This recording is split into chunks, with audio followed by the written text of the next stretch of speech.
حنظلہ رضی اللہ تعالیٰ عنہ، اللہ اکبر، کہتے ہیں کہ ایک وقت میری ملاقات حضرت ابوبکر سے ہوئی۔ میں پریشان تھا، ایک عجیب کیفیت مجھ پر تھی، سوچ رہا تھا، ایک ٹینشن میں تھا۔ حضرت ابوبکر نے مجھ سے کہا کیف انت یا حنظلہ، حنظلہ کیسے ہو، خیر خیریت؟ حضرت حنظلہ نے چھوٹتے ہی کہا نافق الحنظلہ، نافق حنظلہ۔ خیریت پوچھنے پر کیا جواب دیا حضرت حنظلہ نے؟ حنظلہ منافق ہو چکا ہے۔ اللہ اکبر، حنظلہ منافق ہو چکا ہے۔ حضرت ابوبکر نے کہا سبحان اللہ، اللہ کی ذات پاک ہے، حنظلہ یہ کیا کہہ رہے ہو تم، کیسے تم منافق ہو گئے؟ حضرت حنظلہ نے کہا کہ دراصل معاملہ یہ ہے کہ ہم جب اللہ کے نبی کی مجلس میں ہوتے ہیں، یذکرنا بالنار والجنہ، اللہ کے نبی جہنم کے مناظر اور جنت کے حسین مناظر کو ذکر کر کے جو ہماری نصیحت کرتے ہیں، اس وقت جو ہمارے ایمان کا جو لیول ہوتا ہے، جو عمل کا جو جذبہ ہوتا ہے، اور اس وقت جس انداز میں جن جذبات کے ساتھ ہم عمل کرتے ہیں، جب اللہ کے نبی کی مجلس سے نکلتے ہیں تو وہ ایمانی کیفیت، جب ہم اپنے بیوی بچوں میں ہوتے ہیں، تجارت میں ہوتے ہیں، تو وہ ایمانی کیفیت جو اللہ کے نبی کی مجلس میں ہوا کرتی تھی، وہ کیفیت اب ہماری نہیں ہے۔ تو یہ کیفیت کی جو تبدیلی ہے کہ اس وقت ایمان اعلیٰ درجے پر پہنچ جاتا ہے، اور بیوی بچوں میں آتے ہیں تو ایمان کا گراف نیچے گر جاتا ہے، کم ہو جاتا ہے۔ اسی کیفیت کے بدلنے کو انہوں نے سمجھا کہ یہی نفاق ہے۔ ابو بکر نے سنا تو کہا کہ حنظلہ ایسی بات ہے تو اللہ کی قسم میرا بھی یہی حال ہے، اللہ، اور ہم تو یہ کہ پکے جنت کا ٹکٹ لکھا کے لائے دیں، قرآن و سنت کو مان لی۔ کبھی آتا ہمارے دلوں میں جناب، ہم کبھی اپنے آپ کو منافق سمجھتے ہیں، کبھی اس اعتبار سے محاسبہ کرتے کیا ہیں؟ یہ ہے دیکھیں اللہ کے نبی کے صحابہ، ابو بکر کون، جو سارے انبیاء کے بعد سب سے عظیم شخصیت اگر کوئی ہے تو وہ ابو بکر کی ہے۔ ابو بکر بھی سمجھ رہے ہیں کہ یہ جو کیفیت تبدیل ہو رہی، کہیں یہ نفاق تو نہیں؟ کہنے لگے حنظلہ اگر تمہاری کیفیت یہ ہے تو میری بھی کیفیت یہی ہے۔ چلے اللہ کے نبی صلی اللہ علیہ وسلم کی خدمت میں پریشان ہو کر اللہ کے نبی کی خدمت میں گئے۔ حضرت حنظلہ رضی اللہ تعالیٰ عنہ نے اللہ کے نبی صلی اللہ علیہ وسلم سے کہا اللہ کے نبی نافق حنظلہ، حنظلہ منافق ہو چکا ہے اللہ کے نبی۔ اللہ کے نبی نے کہا ماذا کہا، حنظلہ کہنا کیا چاہتے ہو، کیا کہنا چاہتے ہو؟ کہا اللہ کے نبی آپ کی مجلس میں ہوتے ہیں تو ہمارا آپ جنت اور جہنم کے تذکرے کے ذریعے سے ہمارے ایمان میں اضافہ ہو جاتا ہے، ایمان کی اعلیٰ کیفیت میں ہم ہوتے ہیں، لیکن جب آپ کی مجلس سے نکلتے ہیں، بیوی بچوں میں ہم مصروف ہو جاتے ہیں، اللہ کے نبی ایمان کی وہ کیفیت ہمارے اندر نہیں ہوتی ہے۔ اللہ کے نبی اسی کو میں نفاق سمجھ رہا ہوں۔ اللہ کے نبی صلی اللہ علیہ وسلم نے دو باتیں حضرت حنظلہ کو کہا۔ پہلی بات تو کہا کہ حنظلہ ایمان بڑھتا اور گھٹتا رہتا ہے، اس کو نفاق نہیں کہا جاتا۔ ایمان بڑھتا ہے ذکر کی مجلسوں میں جب نصیحت کی جاتی ہے، اور جب آدمی بیوی بچوں میں ہوتا ہے تو ایمان گھٹتا ہے، یہ نفاق نہیں ہے، اللہ کے نبی نے کہا۔ لیکن دوسری بات اللہ کے نبی نے کہا والذی نفسی بیدی، حنظلہ اس ذات کی قسم جس کے ہاتھ میں محمد کی جان ہے، میری جان ہے، اگر تمہاری کیفیت میری مجلس میں جیسی ہوتی ہے، اگر ویسی کیفیت اپنی بیوی بچوں کے پاس بھی ہو جائے لصافحتکم الملائکہ، تو فرشتے تمہارے بستروں پر، تمہارے راستوں پر آ کر تمہیں سلام کریں گے اور تم سے مصافحہ کریں گے۔ اللہ محترم حاضرین، خطبہ مسنونہ کے بعد میں نے آپ کے سامنے سورہ فصلت کی آیت نمبر 30، 31 اور 32 میں نے پڑھی ہے، اور ایک حدیث جس کو امام مسلم رحمہ اللہ نے اپنی کتاب صحیح مسلم میں، جس کے راوی صحاب رسول حضرت حنظلہ غسیل الملائکہ رضی اللہ تعالی عنہ ہیں، وہ روایت میں نے آپ کے سامنے پڑھی ہے۔ جیسا کہ آپ تمام حضرات جانتے ہیں کہ آج کے خطبے کے لیے جس موضوع کا انتخاب کیا گیا وہ موضوع ہے آؤ فرشتوں کی خوشخبریوں اور دعاؤں کے مستحق بنے۔ محترم حاضرین، اس دنیا اور آخرت کی کامیابی کے لیے اللہ رب العالمین نے ہمیں ایمان اور عمل صالح کو انجام دینے کا اللہ تعالیٰ نے حکم دیا ہے۔ ایمان اور عمل صالح یہ دو ایسی چیزیں ہیں جو ایک بندہ مومن کو اس دنیا میں بھی کامیاب کرتے ہیں اور آخرت میں بھی اللہ رب العالمین کی رضامندی، اللہ رب العالمین کی جہنم جو بطور سزا اپنے نافرمان بندوں کو اللہ تعالیٰ نے، نافرمان بندوں کے لیے اللہ نے تیار کر رکھی ہے، اس سے حفاظت، اور اللہ تعالیٰ کی عظیم جنت جو عظیم نعمت کی شکل میں ہے، وہ بندے کو ملتی ہے ایمان اور عمل صالح کے نتیجے میں۔ لیکن ہم بندوں پر اللہ رب العالمین کا آخرت میں جہنم سے حفاظت کی شکل میں اور جنت جیسی عظیم نعمت کی شکل میں نعمتیں دینے کے وعدے کے ساتھ ساتھ اللہ رب العالمین نے ہم بندوں پر یہ بہت بڑا احسان کیا ہے کہ آخرت سے پہلے اللہ تعالی ایمان اور عمل صالح کا، جو بندہ ایمان کو اختیار کرتا ہے، اللہ رب العالمین کو اپنا رب مانتا ہے، اللہ کی توحید کا اقرار کر لیتا ہے، اور پھر اپنی زندگی میں اعمال صالحہ کو بجا لاتے ہوئے زندگی بھر محنت کرتا ہے، تو اس کا اجر میں اور آپ جانتے ہیں کہ اصل اس کا مقصد کیا ہے، اللہ راضی ہو جائے، اللہ تعالیٰ اس کے نتیجے میں ہمیں جہنم سے نجات دے دے اور اللہ تعالیٰ جنت عطا فرما دے۔ ہم میں سے ہر ایک کی خواہش ہے اللہ تعالیٰ اس کی توفیق بھی دے اور نتیجے میں اس کا بدلہ بھی اللہ تعالیٰ عطا فرمائے۔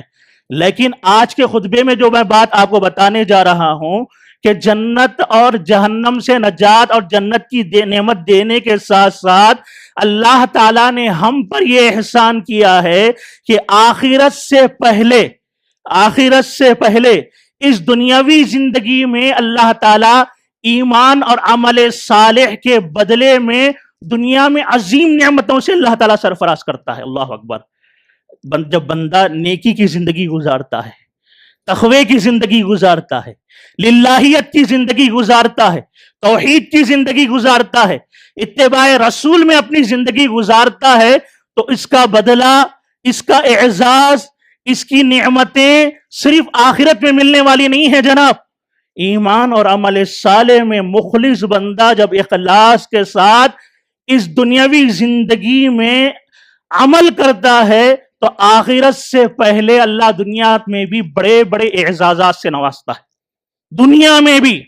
اور اس موضوع کو میں اس لیے بھی اختیار کیا ہوں کہ آج لوگوں کا ماننا کیا ہے، جو لوگ علم سے دور ہے، دین سے دور ہے، بھائی عزت چاہیے تو پھر روپیہ پیسہ کمانا پڑتا، دین کو بھی تھوڑا چھوڑنا پڑتا، تھوڑا کمپرمائز کرنا پڑتا۔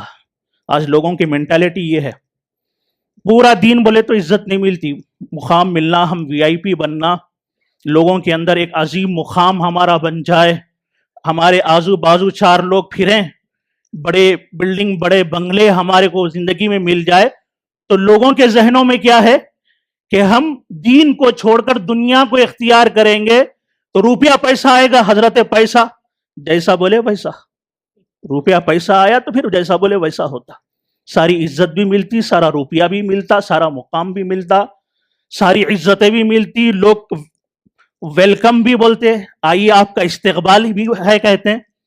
یہ ساری سوچ دین سے دوری اور دوری اختیار کرنے پر ملتی ہے۔ نافرمانیوں میں لوگ ڈھونڈتے ہیں، اسی لیے حلال کی جگہ حرام کماتا ہے انسان، حلال کی جگہ حرام کماتا ہے، زیادہ جمع ہو جائے، حلال کے راستے سے کم جمع ہوگا تو اتنا جمع نہیں ہوگا جس سے ہمارا وی آئی پی ٹریٹمنٹ ہو، وی آئی پی معاملہ ہو ہمارا۔ تو لہٰذا آدمی کے ذہن میں شیطان نے کیا ڈال دیا ہے، پہلے مسئلہ سمجھیے، اس کے بعد ہم موضوع کو سمجھنے کی کوشش کریں گے۔ آج شیطان نے ہمیں ایسا دھوکہ دیا ہے کہ اگر دنیا میں مال و دولت والے تم بننا چاہتے ہو، عزت و وقار والے بننا چاہتے ہو، وی آئی پی بننا چاہتے ہو، عزتوں کے حقدار بننا چاہتے ہو، تو دین سے کمپرمائز کر کے ہی تم کو یہ چیز حاصل ہو سکتی ہے۔ یہ دراصل دینی علم سے دوری اور کم علمی اور جہالت کا نتیجہ ہے۔ اللہ رب العالمین نے ایمان اور عمل صالح کرنے کی بنیاد پر ہم بندوں کی اتنی عزت کی ہے، اللہ اکبر۔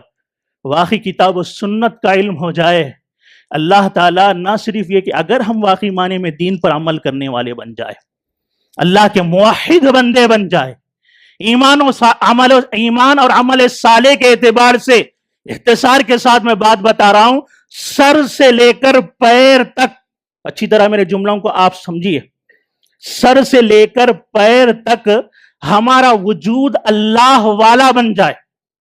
سر سے لے کر پیر تک ہمارا وجود اللہ والا بن جائے, اللہ کی مرضی کے مطابق بن جائے, تو یہ دنیا کی چند روزہ عزتیں تو کیا, اللہ تعالیٰ کے وہ عظیم پاکیزہ فرشتوں کے ذریعے سے مختلف قسم کی عزتوں کا اللہ نے دنیا میں انتظام کیا ہے. اللہ اکبر. فرشتوں کے ذریعے سے ہماری عزت ہوتی ہے جناب. کون سے کچھ کسی اور خیال میں ہیں ہم؟ وہ عزتیں صرف دنیا ہے ہمارے سامنے, تو وہ عزتوں کا خیال ہے.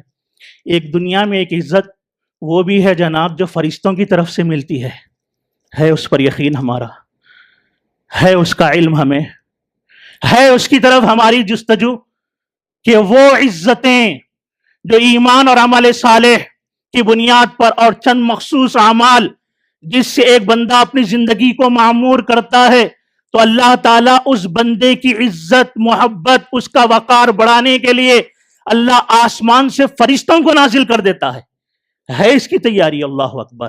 اللہ کے بندو, اگر واقعی اللہ کے بندے ہم بن جائیں, اللہ تعالیٰ زمین پر فرشتوں کو اتار کر فرشتوں کے ذریعے سے اللہ ہماری عزت کرواتا ہے, اللہ ہم کو مقام عطا فرماتا ہے. وہ کیسے؟ آج کے خطبے میں 3 سے 4 اعمال, بہت سارے اعمال 25-26 اعمال علماء اکرام نے اپنی کتابوں کے اندر لکھے ہیں, لیکن آج ہم 4 اعمال تقریباً جاننے کی کوشش کریں گے کہ اگر اس کو ہم زندگی میں انجام دے لیں تو یہ فرشتے اگرچہ کہ ہم کو نظر نہیں آتے, لیکن اللہ تعالیٰ کا اس دنیا کے اندر ان 4 اعمال کرنے والوں کے لیے اللہ تعالیٰ کا یہ قانون ہے کہ اللہ تعالیٰ فرشتوں کے ذریعے سے ہمارا اعزاز, ہمارا اکرام, ہماری عزت اللہ کرواتا ہے. اور وہ عزت کے بھی الگ الگ شکلیں ہیں, الگ الگ انداز میں. سبحان اللہ, کتنی عظیم زندگی ہے جناب. اللہ تعالیٰ نے ہماری ناقدری نہیں کی جناب. ہم ہیں کہ دین سے دور ہو کر ہم اپنے آپ کو ذلیل کرتے ہیں. اللہ کے دین کو اگر ہم اپناتے ہیں, اللہ اکبر, 24 گھنٹے میں سے اہل علم کہتے ہیں اتنے اعمال اللہ نے رکھے ہیں اور اتنے آسان اعمال رکھے ہیں, اس کو شعوری طور پر آدمی انجام دے لے, نہ تو دن نہ تو رات, کوئی لمحہ کوئی وقفہ بچے گا ہی نہیں جس میں فرشتے کی جانب سے ایک بندے مومن کی عزت نہ ہوتی, اس کی طرف سے خوشخبریاں نہ سنائی جاتی ہو, فرشتوں کے ذریعے سے اس کے حق میں دعائیں نہ کی جاتی ہو. اللہ اکبر. پورے اہل علم نے جمع کیے, لیکن وقت اتنا نہیں ہے. میں 4 اعمال آپ کے سامنے ذکر کروں گا انشاءاللہ. اللہ ہم تمام کو عمل کی توفیق نصیب فرمائے, آمین. پہلا عمل جو کئی اعمال کا مجموعہ اور پوری زندگی کا خلاصہ ہے. پہلا عمل جو کئی اعمال کا مجموعہ ہے اور پوری زندگی کا خلاصہ ہے, اس کو اگر ہم انجام دے لیں, اللہ اکبر, فرشتوں کے ذریعے سے آیات اور 2 احادیث کی روشنی میں بات رکھوں گا, تقریباً 7-8 اللہ تعالیٰ کی طرف سے عزتیں ہم کو ملتی. فرشتوں کے ذریعے سے اللہ تعالیٰ اعزاز کرواتا ہے. سمجھ رہے نا آپ؟ اعزاز, کوئی بڑا آدمی آ کے ہم کو مومنٹ دے دو, بڑی عزت ہو جاتی ہے ہماری. سبحان اللہ, فلاں سے میں نے انعام لے لیا, فلاں سے سرٹیفکیٹ لے لیا, فلاں سے میں نے خوشخبری سن لی. لیکن اللہ اکبر, ہم اہل ایمان کے لیے اللہ تعالیٰ, اللہ کے عظیم پاکیزہ فرشتوں کے ذریعے سے اللہ تعالیٰ ہماری عزت کرواتا ہے, ہماری عزت کرواتا ہے. پہلا عمل کیا ہے جناب؟ پہلا عمل ہے کہ ایک آدمی, اختصار کے ساتھ تفصیلی گفتگو نہیں ہو سکتی, اتنا آپ یاد رکھیے کہ آدمی اپنے سر سے لے کر پیر تک اپنے وجود کے ہر حصے میں ہر ہمیشہ دنیا والوں کی ساری مرضیوں اور اپنی مرضی پر اللہ رب العالمین کی مرضی کو مقدم کرتا ہے. ساری خواہشات پر سر سے لے کر پیر تک, اختصار کے ساتھ سمجھیے, ورنہ الگ الگ میں شعبے کروں گا تو پورا خطبہ اسی پر نکل جائے گا. اختصار کے ساتھ سر سے لے کر پیر تک آسانی سے آپ یاد رکھنا چاہتے ہیں تو اپنے سر سے لے کر پیر تک آپ کے وجود کے جتنے حصے ہیں, ان سارے حصوں میں تمام لوگوں کی مرضیات, چاہے وہ بیوی کی مرضی ہو, بچوں کی مرضی ہو, رشتہ داروں کی مرضی ہو, باس کی مرضی ہو, اپنی مرضی ہو, سر سے لے کر پیر تک کا وجود ساری مرضیوں پر اللہ کی مرضی کو غالب کرنے والے جب ہم بن جائیں گے اور اسی کی جستجو میں لگ جائیں گے, اللہ اکبر, اللہ کی طرف سے 7-8 اعزازات فرشتوں کے ذریعے اللہ کرواتا ہے. وہ کیسے؟ جب ہماری زندگی، دیکھیے سر ہے ہمارا، بال ہم رکھے ہوئے ہیں، ہمارا چہرہ ہے، ہمارا لباس ہے، ہمارا دل ہے، یہ سارے اعضاء جتنے اللہ تعالیٰ نے دیے ہیں، سارے اعضاء کے معاملے میں ہر جگہ اپنی خواہش آئے گی یا خاندان والوں کی خواہش آئے گی یا بیوی کی خواہش آئے گی، دوستوں کی خواہش آئے گی؟ ہر خواہش میں اللہ کی خواہش کیا؟ تمام خواہشات پر اللہ کی خواہش بال ہے۔ آج دیکھیے ہمارے نوجوانوں کا کیا حال ہے، نہ سر اللہ کی مرضی کے مطابق، نہ چہرہ اللہ کی مرضی کے مطابق، نہ لباس اللہ کی مرضی کے مطابق، نہ دل میں جذبات و خیالات اللہ تعالیٰ کی مرضی کے مطابق، نہ یہ ہاتھ اللہ کے مرضی کے مطابق اٹھتے ہیں، نہ یہ پیر اللہ تعالیٰ کی مرضی کے مطابق چلتے ہیں۔ بالوں کا کیا حال ہے آج نوجوانوں کا؟ بال کسی کرکٹر کے، کسی یہودی اور نصرانی کی اتباع اور اطاعت میں ہمارے بال کیا ہو گئے آج؟ اللہ کی مرضی کے مطابق بال ہیں، نبی کی سنت کے مطابق یہ ہمارے بال ہیں، پھر فرشتے اتریں گے، پھر ہماری زندگیوں میں پریشانیاں نہیں آئے گی، ذلت نہیں آئے گی، امت کے حق میں امت کا زوال نہیں ہوگا۔ بال کا یہ حال ہمارا، پورا وجود آپ چیک کر لیجئے، آسانی کے لیے آپ کو بتا رہا ہوں کہ وجود کو چیک کر لیجئے، کہیں سر میں کوئی کرکٹر کی اتباع ہے تو کبھی چہرے میں بیوی کی اتباع ہے، بیوی کی خواہش۔ جناب داڑھی کیوں نہیں رکھتے آپ؟ محترمہ کو اچھی نہیں لگتی، گورے چہرے پہ کالی داڑھی اچھی نہیں لگتی، جبکہ داڑھی فرض ہے شریعت کے اندر۔ اور وہ تو چھوڑیے، ایک انسان کی غلطی ہو رہی ہے، لیکن آج تو حد لوگوں نے یہ کر دیا ہے کہ داڑھی چھوڑنا تو خیر وہ عمل ان سے نہیں ہو رہا، لیکن آج لوگ داڑھی کا مذاق بنا رہے ہیں۔ کیسے کیسے نقشے ہیں داڑھیوں کے اوپر، کسی ہیرو کی نقل، کسی کرکٹر کی نقل۔ اللہ کے نبی صلی اللہ علیہ وسلم کی اتنی عظیم سنتوں کا آپ مذاق اڑائیں گے اور زندگی میں برکت اترے گی، زندگی میں اللہ کے فرشتے آئیں گے۔ جناب یاد رکھیے، داڑھی، میں اکثر خطبہ میں آج کل بول رہا ہوں، داڑھی فرض کی حیثیت ہے، یاد رکھیے۔ اللہ تعالیٰ نے امت پر نبی کے ذریعے سے داڑھی کو فرض قرار دیا ہے۔ اگر ہم سے غلطی ہو رہی ہے تو ہم جستجو میں لگ جائے، آج کا خطبہ وہی ہے، جستجو میں لگے۔ غلطی ہو رہی، آپ سے کچھ غلطی ہو رہی ہوگی، مجھ سے کچھ غلطی ہو رہی ہوگی، جس غلطی میں ہوں اس غلطی کو چھوڑنے کی میں جستجو کروں، اور آپ سے جو غلطی ہو رہی ہے آپ اس غلطی کو چھوڑنے کی جستجو کریں۔ اور داڑھی یاد رکھیے یہ ظاہری اعمال میں سے ہیں۔ اللہ کے نبی نے کہا چھوڑ دو اس کو، معاف کر دو۔ یہود و نصارہ کی مخالفت کرو، یہود و نصارہ داڑھی کاٹنے کو پسند کرتے ہیں، مونچھ بڑھانے کو پسند کرتے ہیں، لہذا تم داڑھی بڑھاؤ، مونچھ کٹاؤ۔ یہ اللہ کے نبی صلی اللہ علیہ وسلم کا حکم ہے، یہ فرضیت کے درجے پر ہے، مستحب نہیں ہے جناب، یہ مستحب نہیں ہے، فرضیت کا درجہ ہے، داڑھی چھوڑ دینا ہے۔ تو یہ چند مثالیں میں آپ کو بتا رہا ہوں، پورا وجود ہمارا ہر جگہ آپ دیکھ لیں، ہمارا لباس، ہمارا پینٹ، کیا حال ہے آج پینٹوں کا؟ نماز میں ٹھہرے تو آدمی ایسے جینس پہن کر ٹھہرتا ہے کہ رکوع میں جانے کے لیے ڈرتا ہے کہیں پینٹ پھٹ نہ جائے۔ کیوں ایسے پینٹ پہنتے ہیں جناب؟ ایسے پینٹ کیوں پہنتے ہیں؟ کہ یہ نبی کا طریقہ ہے؟ کیا نبی نے ایسے لباس پہنا تھا؟ یا پھر نبی نے اجازت دیا تھا ایسے لباس کی؟ ٹخنے کے نیچے ہمارا لباس، یہ وجود، پورا وجود پہ آپ غور کریے، ہمارے کہاں جا رہا ہے ہمارا وجود؟ اللہ تعالیٰ کی مرضی کے مطابق جا رہا ہے؟ اللہ کے مرضی کے مطابق نہیں۔ اللہ کے بندو، عہد کرو زندگی میں، ہر آدمی اپنے اپنے طور پر اپنے اپنے گناہ، اپنے اپنے نیکی کے معاملات کو سامنے رکھ کر آج ہم عہد کریں گے انشاءاللہ کہ جتنی غلطیاں ہو رہی ہیں ہم سے ہم چھوڑ دیں گے، فرائض کے معاملے میں خاص طور پر، حرام کے معاملے میں خاص طور پر چھوڑ دیں گے، اور اللہ کی رضامندی کے لیے آگے بڑھتے جائیں گے، اللہ کو راضی کرنے کے لیے۔ دیکھیں میں یہ نہیں کہتا کہ کوئی گناہ ہم کر رہے ہیں پہلے درجے میں ہی وہ گناہ چھوڑ جاتا، ایسا نہیں ہو سکتا۔ اسی لیے شراب 3 مرحلوں میں حرام ہوئی ہے۔ پہلے مرحلے میں آدمی کو کوشش کرنا پڑتا ہے، ایک ہے کہ آدمی برائی کو برائی جانے، ٹخنے کے نیچے پیجامہ پہن رہا، آدمی کو چاہیے کہ پہلے سمجھ لے کبیرہ گناہ ہے، اس کے بعد نفس ورغلا رہا ہے، لیکن آدمی نیت پختہ کرتے جائے، اللہ سے دعائیں کرتے جائے، اللہ اس عمل کو آسان کر دے، اے اللہ نفس پر قابو پانا میرے لیے آسان کر دے، بیوی بچوں پر قابو پانا آسان کر دے، ان کو دین سمجھانے کی توفیق دے، ان کے مرضی کے مطابق نہیں بلکہ بیوی بچوں کو تیری مرضی کے مطابق چلانے کی توفیق دے۔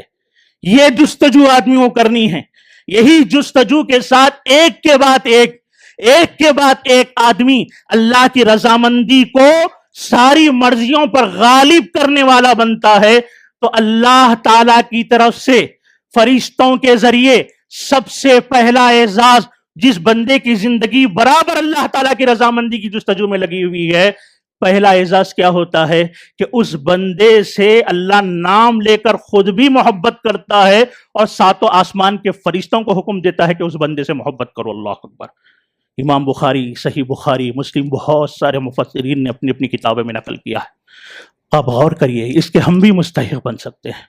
ایک بندہ، اللہ کے نبی نے فرمایا، حضرت ابو ہریرہ راوی ہیں، کہ ایک بندہ برابر اللہ تعالیٰ کی رضامندی کی جستجو کرتا رہتا ہے، حرام کو چھوڑ رہا ہے، حلال کو اپنا رہا ہے، اللہ کے احکامات پر چلنے کی کوشش۔ کوئی آدمی پورا پرفیکٹ نہیں ہوتا جناب، لیکن اللہ کو مطلوب کیا ہے؟ آدمی برابر جستجو میں لگا رہے، اپنی ایمانی کیفیت کو بڑھاتا رہے، اپنے عمل صالح کو بڑھاتا رہے، اللہ سے توبہ کرتا رہے، اسی میں اس کی زندگی، اسی جستجو میں کہ اللہ کی مرضی کو میں غالب کروں گا، اللہ کے حکم کو غالب کروں گا، نبی کی سنتوں کے مطابق میری زندگی کو بناؤں گا۔ یہ جستجو میں جب ہماری زندگی کی یہ کیفیت ہو جائے، اللہ کے نبی فرماتے ہیں اللہ تعالیٰ اس بندے سے محبت کرنے لگتا ہے۔ اللہ اکبر، اللہ محبت کرنے لگتا ہے۔ اور اللہ کے نبی فرماتے ہیں جب اللہ اس ادا سے، مسلسل جستجو سے اللہ اس سے محبت کرنے لگتا ہے تو اللہ حضرت جبرائیل کو بلاتا ہے۔ اللہ اکبر، حضرت جبرائیل کو اللہ تعالیٰ بلاتا ہے اور اللہ تعالیٰ فلاں بندے کا نام لے کر کہتا ہے۔ اللہ اکبر، کتنا بڑا احساس ہے جناب۔ ہم ہیں اکبر باغ میں، اپنے گھر میں، مسجد میں کوشش کر رہے ہیں اللہ کی جستجو کی، گھر میں بیٹھے ہوئے ہیں، کہاں وہ ساتوں آسمان، ہم کہاں؟ لیکن ہماری اس جستجو کی بند کوٹری میں ایک آدمی چھوپڑی میں بیٹھا ہوگا، روپے پیسے، صحیح لباس بھی اس کے پاس نہیں ہوگا، لیکن وہاں بیٹھا اللہ کو راضی کرنے کی جو جستجو، اپنے گھر میں، اپنے کاروبار میں، مسجد میں، یہ جستجو کی اتنی قدر کہ اللہ اس کا نام لے کر جبرائیل سے کہتا ہے جبرائیل یہ فلاں بندہ عبداللہ، عبد الرحمن، اس نام کے ذریعے سے اللہ تعالیٰ کہتا ہے جبرائیل یہ برابر میری جستجو میں، میری رضامندی کی جستجو میں لگا ہوا ہے، جبرائیل میں نے اس سے محبت کیا ہے، جبرائیل تم پر بھی لازم ہو کہ تم بھی اس سے محبت کرو۔ اللہ اکبر۔ اور جبرائیل ساتوں آسمانوں کے فرشتوں میں اعلان کر دو کہ اللہ اس بندے سے نام لے کر کہہ دو کہ عبداللہ سے اللہ محبت کرتا ہے، جبرائیل محبت کرتے ہیں، اے ساتوں آسمانوں کے فرشتوں، اللہ نے تم پر بھی لازم کر دیا ہے کہ تم بھی اس سے محبت کرو۔ اللہ اکبر۔ ہم یہاں ہیں ساتوں آسمانوں میں، ہمارا تذکرہ اللہ، اس سے بڑی کوئی عزت ہے جناب؟ اس سے بڑی کوئی عزت ہے؟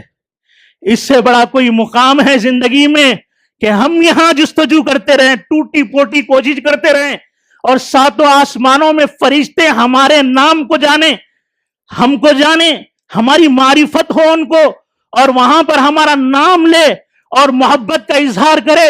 اور نہ صرف یہ کہ اللہ کے نبی صلی اللہ علیہ وسلم فرماتے ہیں کہ حضرت جبرائیل ساتوں آسمانوں پر جاتے ہیں، ساتوں آسمانوں میں اعلان کرتے ہیں کہ اللہ کے فرشتوں، اے پہلے آسمان کے فرشتوں، اے دوسرے آسمان کے فرشتوں، اے تیسرے آسمان کے فرشتوں، سارے ساتوں آسمانوں کے فرشتوں میں اعلان کرتے ہیں کہ اللہ کا فلاں بندہ اللہ کی رضامندی کی جستجو میں لگا ہوا ہے، جس سے اللہ نے محبت کیا ہے، مجھ کو بھی محبت کرنے کا حکم دیا ہے، اور تم سب کو اللہ تعالیٰ نے محبت کرنا تم پر لازم کر دیا ہے۔ اللہ اکبر۔ اور اللہ تعالیٰ یہی محبت اللہ تعالیٰ زمین میں ڈال دیتا ہے، یہاں تک کہ جانوروں کے دل میں بھی اللہ تعالیٰ ایمان والوں کی محبت پیدا کر دیتا ہے۔ اللہ، یہ کوئی معمولی احساس ہے جناب؟ پہلا احساس، زندگی اگر اللہ تعالیٰ کی رضامندی کی جستجو میں لگ جائے، سب سے پہلا اللہ فرشتوں کے ذریعے سے احساس جو کراتا ہے، ان کے دلوں میں محبت کو لازم کر دیتا ہے۔ اور جب یہ محبت ہوتی ہے، آسمان میں ہو رہا ہے، زمین میں بھی ہو رہا ہے، جو فرشتے زمین میں ہیں۔ اور دوسری بات کیا ہوتی ہے جو اللہ تعالیٰ نے قرآن مجید سورہ فصلت میں کیا کہا؟ ان الذین قالوا ربنا اللہ، بے شک وہ لوگ جنہوں نے ربنا اللہ کہا، اللہ ہمارا رب ہے، اور پھر اس پر جم گئے۔ کیا ہے یہ ربنا اللہ ثم استقاموا؟ یہ پوری زندگی ہے جناب ہماری، سر میں بھی جستجو، چہرے پر بھی جستجو، دل پر بھی جستجو، لباس پر بھی جستجو، ہر اعتبار سے جستجو اللہ کی رضامندی کی۔ یہ جب کرتے ہیں، یہ جب ہم کرنے لگے تو مطلب ان الذین قالوا ربنا اللہ، تب ہم نے کہا کہ ہمارا رب اللہ ہے اور اس پر ہم جم گئے. اور جب یہ زندگی میں ہو جائے اللہ تعالیٰ فرماتا ہے تتنزل علیہم الملائکہ، ان پر اللہ کے فرشتے اترتے ہیں. اللہ پہلا اعزاز حدیث کے مطابق وہ پہلا، یہ دوسرا اعزاز. اللہ اکبر. فرشتے اترتے ہیں اس کے پاس. اللہ اکبر. اور تیسرا اعزاز کیا ہے؟ فرشتے آ کر کیا کہتے ہیں؟ اللہ تخافوا ولا تحزنوا. اللہ کے بندے، دشمن بیٹھا ہوا ہے، بڑی طاقتیں ہیں، بڑا غرور ہے ان کو، لیکن تو ایمان والا بندہ ہے، اللہ ہم کو تیرے لیے بھیجا ہے، تیری حفاظت کے لیے. اللہ تخافوا ولا تحزن. لوگ بولتے نا آج حالات، فلسطین کے حالات، فلاں کے حالات، سارے حالات پہ تبصرہ اپنی جگہ ہے جناب، لیکن ان حالات کے مطابق ہم نے تیار کیا ہے اپنا کو. قالوا ربنا اللہ آیا ہماری زندگی میں، ثم استقاموا آیا، قالوا ربنا اللہ گیا، اللہ ہمارا رب، سارا وجود ہمارا مان لیا. ربنا اللہ، اللہ ہمارا رب ہے، سارا وجود. ثم استقاموا، اس پر جم گیا. تو اب جواب ہماری طرف سے نہیں ہوتا جناب، اللہ کی طرف سے فرشتوں کو نازل کر کے ہوتا ہے. اللہ اکبر. اللہ تخافوا ولا تحزنوا، اللہ تخافوا ولا تحزنوا. خوف کرنے کی ضرورت نہیں ہے، غم کرنے کی ضرورت نہیں ہے. اللہ تعالیٰ ہم کو تمہاری مدد کے لیے اتارتا ہے. وَأَبْشِرُوا بِالْجَنَّةِ الَّتِي كُنْتُمْ تُوعَدُونَ. چوتھی خوشخبری، یہ فرشتے کہہ رہے ہیں جناب، آپ محسوس کریے، اگرچہ کہ ہم اپنی کانوں سے سنتے نہیں ہیں اس کو، فرشتوں کو دیکھتے نہیں ہیں، لیکن اللہ تعالیٰ سکون و اطمینان کی شکل میں ان فرشتوں سے بلوا کر ہماری زندگی میں سکون و اطمینان اللہ تعالیٰ نازل کرتا ہے. یہ اللہ تعالیٰ کا وعدہ ہے. اللہ اکبر. اور چوتھی چیز کیا ہے؟ وَأَبْشِرُوا بِالْجَنَّةِ الَّتِي كُنْتُمْ تُوعَدُونَ. فرشتے آ کر کہتے ہیں کہ اس جنت کی خوشخبری ہو تم کو جس کا تم سے وعدہ کیا جا رہا تھا. پھر کہتے ہیں کہ اس جنت کے اندر کل آخرت میں اللہ تبارک تعالیٰ تمہیں وہ دے گا جو تمہارے نفس چاہتے ہیں، اور جو تم مطالبہ کرو گے جنت میں تمہیں وہ ملے گا. اور ساتھ میں کیا کہتے ہیں؟ نحن اولیاؤکم فی الحیات الدنیا وفی الآخرہ. ہم اس دنیاوی زندگی میں بھی تمہارے دوست ہیں، اور آخرت میں بھی، انتقال کے وقت بھی، خبر میں بھی، حشر میں بھی، جنت میں بھی، قیامت کے دن بھی تمہارے دوست ہیں. اللہ اکبر. فی الحیات الدنیا وفی الآخرہ نزلا من غفور الرحیم. اللہ اکبر. یہ تمہارے معاف کرنے والے، رحم کرنے والے پروردگار کی طرف سے تمہارے لیے مہمان نوازی ہے جناب، یہ تمہاری عزت افزائی ہے. اللہ اکبر. یہ آیتیں سنو، یہ ہمارے لیے نہیں ہے. یہ آیتیں، یہ آیتوں کا مستحق ہم نہیں بن سکتے، کسی اور کے لیے ہے یہ آیتیں، میرے اور آپ کے لیے جناب. شرط یہ ہے کہ وہ عمل کا جو مطالبہ ہے ربنا اللہ ثم استقاموا، اس کو ہم پورے کرنے والے بنیں گے تو واقعتاً اللہ تعالیٰ ہمارے لیے فرشتوں کو بھی نازل کر دے گا. اللہ تعالیٰ فرشتوں کے ذریعے سے جنت کی خوشخبری بھی دے گا. اللہ تعالیٰ فرشتوں کے ذریعے سے اولیاءکم فی الحیات الدنیا کی بھی خوشخبری دے گا کہ ہم تمہارے دوست ہیں اس دنیاوی زندگی میں بھی، آخرت کی زندگی میں بھی. اور جنت کی نعمتوں کی بھی خوشخبری دے گا، اور جنت میں جو چاہیں گے اس کی بھی فرشتوں کے ذریعے سے خوشخبری ہوگی. اللہ تعالیٰ سے دعا ہے کہ الہ العالمین ہم تمام کو اپنی زندگی کو اللہ تعالیٰ کی رضامندی کی جستجو میں لگانے کی اللہ توفیق نصیب فرمائے. آمین.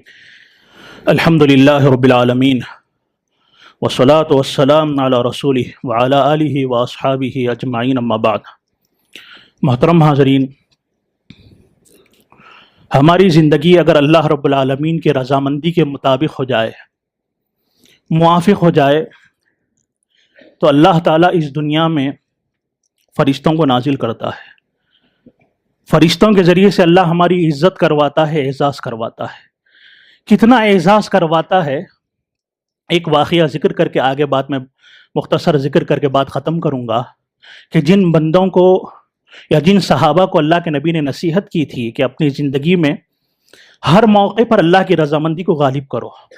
تم میری نصیحت کی مجلس میں ہو تب بھی اللہ کو یاد رکھو، اور جب تم بیوی بچوں کے ساتھ ہو، تجارتوں میں ہو، وہاں بھی اللہ کو یاد رکھو. اللہ کے مرضی کے مطابق زندگی گزارو. اللہ کے نبی نے بعض صحابہ کو نصیحت کی تھی. کیسے نصیحت کی تھی اور انہوں نے عمل کیا تو ان کی زندگی میں اللہ نے کیسا بدلا دیا.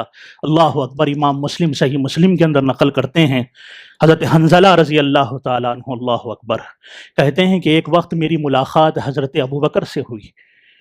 میں پریشان تھا، ایک عجیب کیفیت مجھ پر تھی، سوچ رہا تھا، ایک ٹینشن میں تھا. حضرت ابوبکر نے مجھ سے کہا کیف انت یا حنظلہ، حنظلہ کیسے ہو، خیر خیریت؟ حضرت حنزلہ نے چھٹتے ہی کہا نافق الحنزلہ، نافق حنزلہ۔ خیریت پوچھنے پر کیا جواب دیا حضرت حنزلہ نے؟ حنزلہ منافق ہو چکا ہے۔ اللہ اکبر، حنزلہ منافق ہو چکا ہے۔ حضرت ابوبکر نے کہا سبحان اللہ، اللہ کی ذات پاک ہے، حنزلہ یہ کیا کہہ رہے ہو تم، کیسے تم منافق ہو گئے؟ حضرت حنزلہ نے کہا کہ دراصل معاملہ یہ ہے کہ ہم جب اللہ کے نبی کی مجلس میں ہوتے ہیں، یذکرنا بالنار والجنہ، اللہ کے نبی جہنم کے مناظر اور جنت کے حسین مناظر کو ذکر کر کے جو ہماری نصیحت کرتے ہیں، اس وقت جو ہمارے ایمان کا جو لیول ہوتا ہے، جو عمل کا جو جذبہ ہوتا ہے، اور اس وقت جس انداز میں جن جذبات کے ساتھ ہم عمل کرتے ہیں، جب اللہ کے نبی کی مجلس سے نکلتے ہیں تو وہ ایمانی کیفیت، جب ہم اپنے بیوی بچوں میں ہوتے ہیں، تجارت میں ہوتے ہیں، تو وہ ایمانی کیفیت جو اللہ کے نبی کی مجلس میں ہوا کرتی تھی، وہ کیفیت اب ہماری نہیں ہے۔ تو یہ کیفیت کی جو تبدیلی ہے کہ اس وقت ایمان اعلیٰ درجے پر پہنچ جاتا ہے، اور بیوی بچوں میں آتے ہیں تو ایمان کا گراف نیچے گر جاتا ہے، کم ہو جاتا ہے۔ اسی کیفیت کے بدلنے کو انہوں نے سمجھا کہ یہی نفاق ہے۔ ابو بکر نے سنا تو کہا کہ حنزلہ ایسی بات ہے تو اللہ کی قسم میرا بھی یہی حال ہے۔ اللہ اکبر، اور ہم تو یہ کہ پکے جنت کا ٹکٹ لکھا کے لائے ہوئے، قرآن و سنت کو مان لی۔ کبھی آتا ہمارے دلوں میں جناب، ہم کبھی اپنے آپ کو منافق سمجھتے ہیں، کبھی اس اعتبار سے محاسبہ کرتے کہ یہ ہیں دیکھیے اللہ کے نبی کے صحابہ۔ ابو بکر کون؟ جو سارے انبیاء کے بعد سب سے عظیم شخصیت اگر کوئی ہے تو وہ ابو بکر کی ہے۔ ابو بکر بھی سمجھ رہے ہیں کہ یہ جو کیفیت تبدیل ہو رہی، کہیں یہ نفاق تو نہیں؟ کہنے لگے حنزلہ اگر تمہاری کیفیت یہ ہے تو میری بھی کیفیت یہی ہے۔ چلے اللہ کے نبی صلی اللہ علیہ وسلم کی خدمت میں پریشان ہو کر اللہ کے نبی کی خدمت میں گئے۔ حضرت حنزلہ رضی اللہ تعالیٰ عنہ نے اللہ کے نبی صلی اللہ علیہ وسلم سے کہا اللہ کے نبی نافق حنزلہ، حنزلہ منافق ہو چکا ہے اللہ کے نبی۔ اللہ کے نبی نے کہا ماذا کہا؟ حنزلہ کہنا کیا چاہتے ہو؟ کیا کہنا چاہتے ہو؟ کہا اللہ کے نبی آپ کی مجلس میں ہوتے ہیں تو آپ جنت اور جہنم کے تذکرے کے ذریعے سے ہمارے ایمان میں اضافہ ہو جاتا ہے، ایمان کی اعلیٰ کیفیت میں ہم ہوتے ہیں۔ لیکن جب آپ کی مجلس سے نکلتے ہیں، بیوی بچوں میں ہم مصروف ہو جاتے ہیں، اللہ کے نبی ایمان کی وہ کیفیت ہمارے اندر نہیں ہوتی۔ اللہ کے نبی اسی کو میں نفاق سمجھ رہا ہوں۔ اللہ کے نبی صلی اللہ علیہ وسلم نے دو باتیں حضرت حنزلہ کو کہا۔ پہلی بات تو کہا کہ حنزلہ ایمان بڑھتا اور گھٹتا رہتا ہے، اس کو نفاق نہیں کہا جاتا۔ ایمان بڑھتا ہے ذکر کی مجلسوں میں جب نصیحت کی جاتی ہے، اور جب آدمی بیوی بچوں میں ہوتا ہے تو ایمان گھٹتا ہے، یہ نفاق نہیں ہے، اللہ کے نبی نے کہا۔ لیکن دوسری بات اللہ کے نبی نے کہا والذی نفسی بیدی، حنزلہ اس ذات کی قسم جس کے ہاتھ میں محمد کی جان ہے، میری جان ہے، اگر تمہاری کیفیت میری مجلس میں جیسی ہوتی ہے، اگر ویسی کیفیت اپنی بیوی بچوں کے پاس بھی ہو جائے لصافحتکم الملائکہ، تو فرشتے تمہارے بستروں پر، تمہارے راستوں پر آ کر تمہیں سلام کریں گے اور تم سے مصافحہ کریں گے۔ اللہ اکبر، اگر یہ ایمانی کیفیت بیوی بچوں کے ساتھ ہو جائے کہ بیوی بچوں کے پاس بھی ہم ہو، تجارت میں بھی ہو، اور اس وقت اللہ یاد رہے، اللہ کی مرضی یاد رہے، تو اس وقت کیا ہوگا؟ اللہ آسمان سے فرشتوں کو نازل کرے گا، جو فرشتے آ کر ہمیں سلام کریں گے، ہم سے مصافحہ کریں گے۔ اور یہ ہوا، تاریخ میں ہوا، اللہ کے نبی کے زمانے میں صحیح مسلم کی روایت ہے، اللہ کے نبی صلی اللہ علیہ وسلم نے جب صحابہ کو نصیحت کی، عمران ابن حسین رضی اللہ تعالیٰ عنہ عظیم شخصیت ہے، امام مسلم نقل کرتے ہیں کہ حضرت عمران ابن حسین راستوں سے گزرتے تھے، فرشتے ان کو سلام کیا کرتے تھے۔ اللہ، اور یہ حضرت حنزلہ کیا کم ہیں؟ اللہ کے نبی نے نصیحت کی کہ ایمان ایسے بنانے کی کوشش کرو کہ بیوی بچوں کے ساتھ بھی ہو تو ایمان کا لیول اعلیٰ رہے، اور اللہ اکبر، اس کی ایسی کوشش کی حضرت حنزلہ نے کہ جس وقت ان کا انتقال ہوا، اسی دن جس دن شہادت ہوئی ہے، اللہ اکبر، حضرت حنزلہ کا نکاح ہوا تھا اس دن۔ اللہ اکبر، حضرت حنزلہ کا حضرت جمیلہ رضی اللہ تعالیٰ عنہ سے نکاح ہوا تھا۔ فجر کے بعد بیوی سے ملاقات کرنے کے لیے گئے ہیں، اللہ، پہلی ملاقات ہے بیوی سے، اللہ اکبر، بیوی سے ملاقات کرنے کے لیے گئے ہیں۔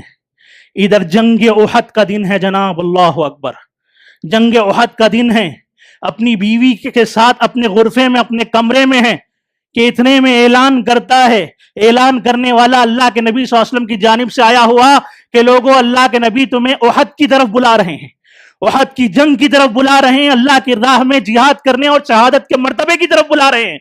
یہ سننا تھا۔ حضرت حنظلہ کا ایمان جوش میں آیا، اسی حالت میں بیوی سے ملے ہیں، نہانے کا بھی موقع نہیں ملا، اللہ اکبر، نہانے کا بھی موقع نہیں ملا، مارے جذبے میں آئے، احد کے میدان میں داخل ہوئے، لڑتے لڑتے شہید ہو گئے، اللہ اکبر، لڑتے لڑتے شہید ہو گئے حضرت حنظلہ۔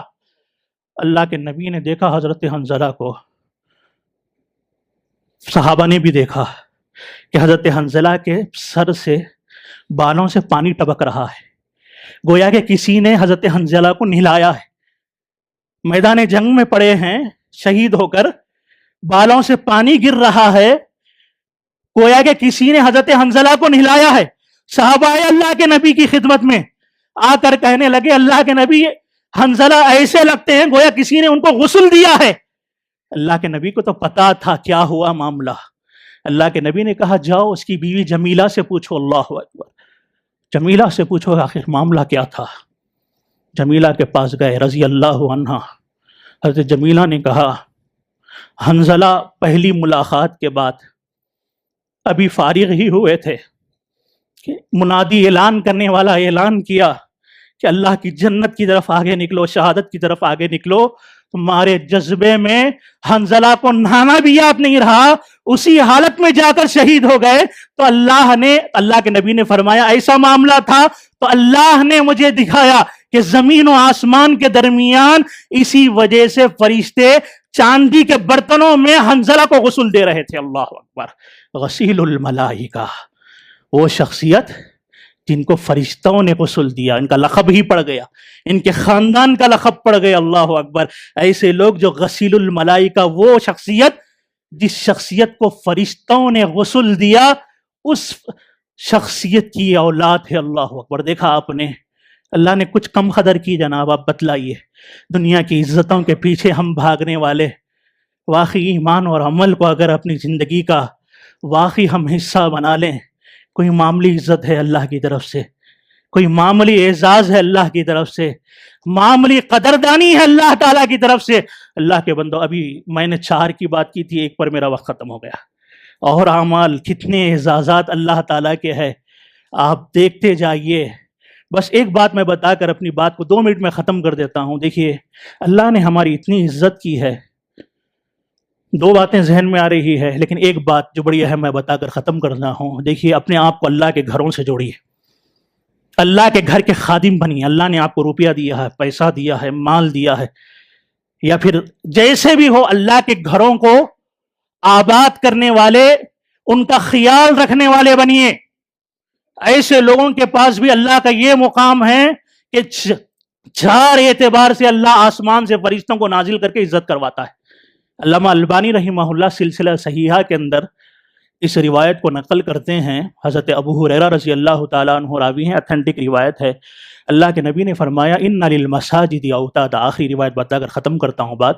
اللہ کے نبی نے فرمایا اللہ کے گھروں کے بعض اتنے اعلیٰ لوگ ہوتے ہیں کہ ان کا بڑا اللہ کے گھروں سے بڑا تعلق ہوتا ہے، آباد کرنے والے، اللہ کے گھر کا خیال رکھنے والے، مسجد میں کسی چیز کی ضرورت ہو تو وہ ضرورتوں کو پوری کرنے والے، وہاں پہ علمی حلقے لگانے والے، یہ ساری چیزیں اس کے اندر آتی ہیں۔ علم کریں کہ ایک مسجد جو ہدایت کا مرکز ہے، ایک مسجد جو ہدایت کا مرکز ہے، اس کو ہدایت کا مرکز بنانے کے لیے اپنی جانی مالی قربانیاں جو آدمی دیتا ہے، گویا اس کا دل اللہ کے گھر سے لگا ہوا ہے۔ اللہ کے نبی صلی اللہ علیہ وسلم فرماتے ہیں ایسے لوگوں کی پہلی فضیلت یہ ہے کہ اللہ تعالی ملائکہ کو، فرشتوں کو ان کا ہم نشین بنا دیتا ہے، ساتھ میں بیٹھنے والا بنا دیتا ہے۔ اللہ الملائکۃ جلساؤہم، ہم نشین، کہ یہ جہاں بیٹھے ہیں، مسجد میں بیٹھے ہیں، فرشتے ان کے اطراف اکناف بیٹھتے ہیں آ کر، اللہ اکبر۔ الملائکۃ جلساؤہم، پہلی فضیلت۔ دوسری فضیلت اللہ کے نبی نے فرمایا اگر وہ مسجدوں سے غائب ہو جائے یا نظر نہ آئے کسی وجہ سے، تو فرشتے ان کی کمی کو محسوس کرتے ہیں، اللہ اکبر۔ ان کی کمی کو محسوس کرتے ہیں. اللہ اکبر. اور نمبر 3 اللہ کے نبی نے فرمایا وَإِن مَرِضُوا، اگر وہ بیمار پڑ جائیں فرشتے ان کی عیادت کرتے ہیں. اللہ اکبر. اور نمبر 4 اللہ کے نبی نے فرمایا کبھی مشکل میں پڑ جائے، کوئی حاجت پیش آ جائے، مشکلات میں گھر جائے تو یہ فرشتے آ کر ان کی مدد کرتے ہیں. اللہ اکبر. فرشتے آپ دیکھنا، کئی علماء کے بارے میں ہم نے سنا سفروں میں نکلے، ایکسیڈنٹ ہوا، اتنا خطرناک ایکسیڈنٹ، گاڑی کی حالت سے، کار کی حالت سے یہ نظر آتا ہے کہ یہ بچیں گے نہیں، لیکن جب دروازہ کھولا گیا تو اللہ تعالیٰ صحیح سالم پورے حفظ و امان کے ساتھ اللہ نے اس عالم کو باہر نکال دیا. یہ کیا تھا جناب؟ یہی اللہ کے گھروں سے تعلق و دین تھا کہ حالات ایسے نظر آ رہے ہیں کہ برباد ہو جائے گا آدمی، یا پورا بربادی کی طرف حالات نظر آ رہے ہیں، لیکن اللہ تعالیٰ ویسے میں فرشتوں کے ذریعے سے حفاظت کرواتا ہے. اللہ اکبر. اس کے علاوہ بہت سارے اعمال ہے.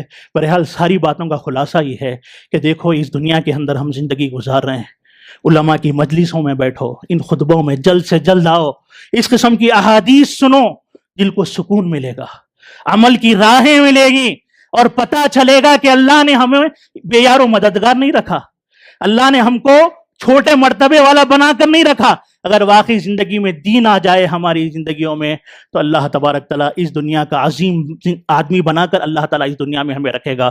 اللہ تعالیٰ سے دعا ہے کہ الہ العالمین ہم تمام کو جتنی باتیں ہم نے آج کے خطبے میں کتاب و سنت کی روشنی میں اللہ تبارک تعالیٰ کی رضامندی کی جستجو کو حاصل کرنے کے سلسلے میں، اور اس کے نتیجے میں اللہ رب العالمین کی طرف سے فرشتوں کے ذریعے سے اعزازات ملنے کی شکل میں سنی ہے، اللہ تعالیٰ زندگی بھر یہیں سے عہد کرنے کی اللہ تعالیٰ توفیق نصیب فرمائے.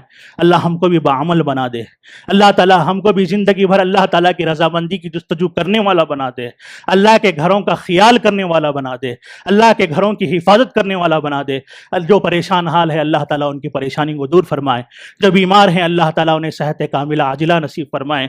دنیا بھر میں جہاں جہاں مسلمان پریشان ہیں اللہ تعالیٰ سب سے پہلے انہیں دین کی توفیق نصیب فرمائے، اور اس کے ذریعے سے اللہ تعالیٰ فرشتوں کے ذریعے سے اللہ ان کی حفاظت فرمائے، فرشتوں کے ذریعے سے اللہ ان کی مدد فرمائے، غیب سے اللہ تعالیٰ تمام کے مسائل حل فرمائے. آمین ثم آمین. اللہ وملائکتہ یصلون علی النبی یا ایھا الذین آمنوا صلوا علیہ وسلموا تسلیما. اللهم صل علی محمد وعلی آل محمد کما صلیت علی ابراہیم وعلی آل ابراہیم انک حمید مجید. اللهم بارک علی محمد وعلی آل محمد كما باركت على إبراهيم وعلى آل إبراهيم إنك حميد مجيد. إن الله يأمر بالعدل والإحسان وإيتاء ذي القربى وينهى عن الفحشاء والمنكر والبغي يعظكم لعلكم تذكرون. اذكروا الله يذكركم وادعوه يستجب لكم ولذكر الله أكبر والله يعلم ما تصنعون.